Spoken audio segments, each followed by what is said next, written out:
Do you actually have any more content? Hello and welcome back to another episode of Leonard Brothers Game. I'm David, I'm John. and we're still playing more Fallout New Vegas.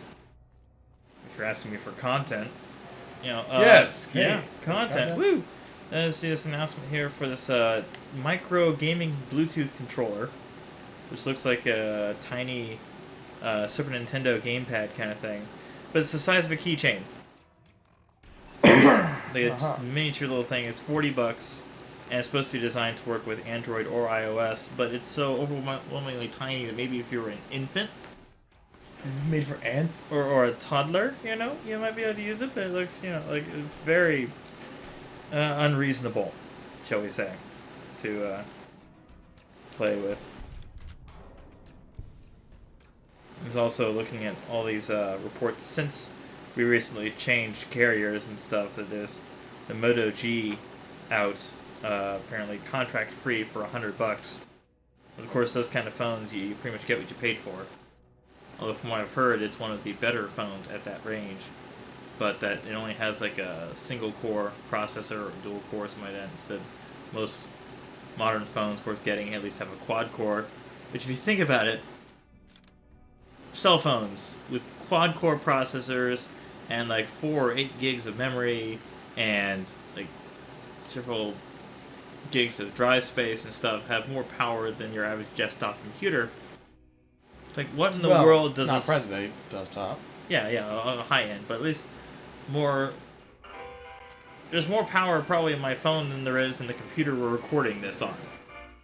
Really? Because How old is the computer?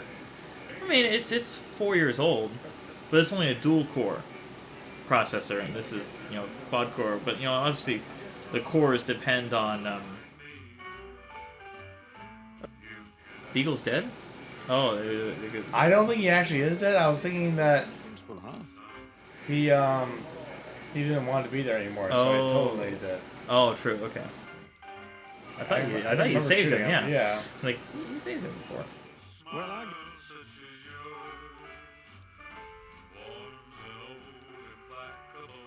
apparently, like the Moto X, because the Moto X is made in America, it's got all these customizable features too, so you can include individual colors and stuff and have it like shipped faster to you because it's locally made. But they also have this new version that is wood paneling on the back. Wood paneling? Yeah, wood paneling on your cell phone, because that's so, I don't know. It's not even retro. Not even retro, it's just, But it costs an extra $100 to get that version of the phone, because it's actually like a wooden case. Which, one hand makes sense, on the other hand, why spend an extra $100 for a block of wood,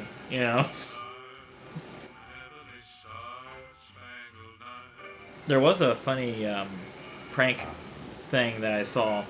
That was a guy made iPhones out of cookies. So he had like icing and stuff like that, and tried to design it as much as he could to look like an iPhone. And he was holding up to his while driving, intentionally passing by security, like cop checkpoints and stuff, and they pull him over and be like, "Are you on your phone, sir?" It's like, "No, this isn't a phone. This is my food." Cookie. It just looks like a phone. And apparently he got fined. Anyways, because it's like, seriously, you can't just go around and keep doing that,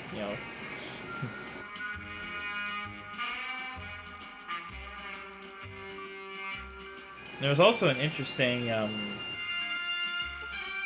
there's a YouTube channel called Why Did You Put That on the Internet? Why did you put that on the internet? Or at least it's a show on a YouTube channel. I can't remember what the actual channel, but the show is Why Did You Put That on the Internet?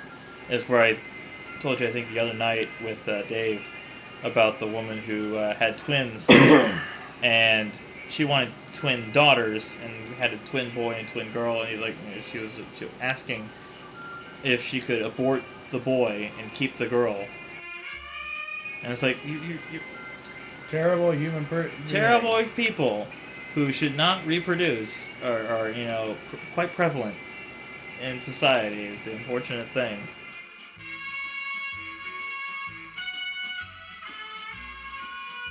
And how you had mentioned with the Mars project, how the initial group of people realistically won't be able to reproduce once they get there. It'll be sterile. Yeah. And how they're planning on sending the first 6 or 7 from it by 2025, which... Well, I suppose it would all depend on, like, you know, the amount of shielding that they have on the true. You know, spacecraft. So I'd imagine they have put enough thought and effort into trying to make this project work that they're not going to make the same mistake. Because there was that other Mars landing thing that one group was using the metric system, the other group was using the imperial system. Satellite. The satellite, yeah, that burned up because people were using the wrong measurements. And that was also mentioned in the latest Vsauce. Yes. Yes. Yes. One person, and you know, most of the NASA was using the metric system, while one of the programmers was using imperial. Mm-hmm. Yeah. And holding crash and burn. Yeah. We'll burn and crash. Burn and crash, yeah. That episode of Vsauce in general about mistakes, instead of even spelled mistake incorrectly, just to prove that point. Silly stuff. And how many? My bump's hurting. Yeah. Bump. I tried to disarm it. Yeah. Isn't there another one to the left there? I didn't see one. Oh, it's just a part of the wall. Yeah, floor. Yeah. And it's so hard to tell. I mean, things should be able to show up easier than that. It's really frustrating. Yeah. But anyways, with the episode of Vsauce and talking about how there's a guy who during World War I or late, in between like World War I and World War II, he had fighting some Germans, and he saw one who was severely injured, and he decided to save this guy's life instead of killing him. And so, I forget who they said it was, but it has like a painting of this guy, and it turns out he was Adolf Hitler. Well, possibly. Possibly. The rumor, the speculation. I mean, the guy.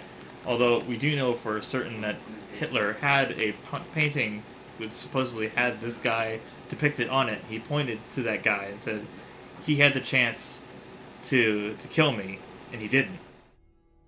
And they're suggesting that it was kind of providence that that Hitler would kind of tell that story to insinuate that his plans, that he was so many opportunities that people could have killed him, but they let him live so that he could do what he wanted to do. And it's like, well, how the world could have changed, how it would be completely different if that was the case and he had killed him instead right then and there. Yeah. Again, we don't know if that was real or not, but yeah.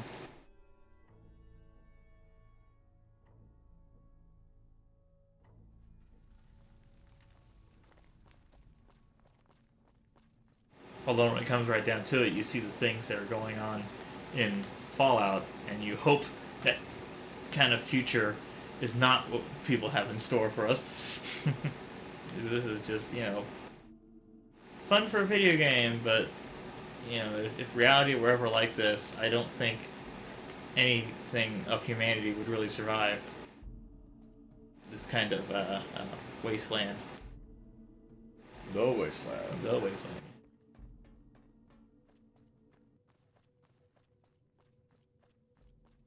Anything else to do in this area, or? I was thinking there was a bridge where you could sell stuff to people under the bridge, but it's probably not this bridge. Or it might be. I don't know. Might be. I can't remember. I think there's some more bombs on this place you gotta look out for too, because any of these checkpoints, they. This is there's still the same entrance. Yeah. If you tried to get through the other section by avoiding the checkpoint, they still had, stuff to stop you there. And you're still walking around with a broken limb, too. Yeah, okay. Use Use another our Hydra. Hydra. Hydra! Get the comic. Right. Yeah. We're never really that much fans of G.I. Joe. Not so much. Not so much. And Transformers, though. Oh, Transformers is fantastic. Of course, we'll get into more conversations about 80s cartoons next time on Leonard Brothers Game. Until then.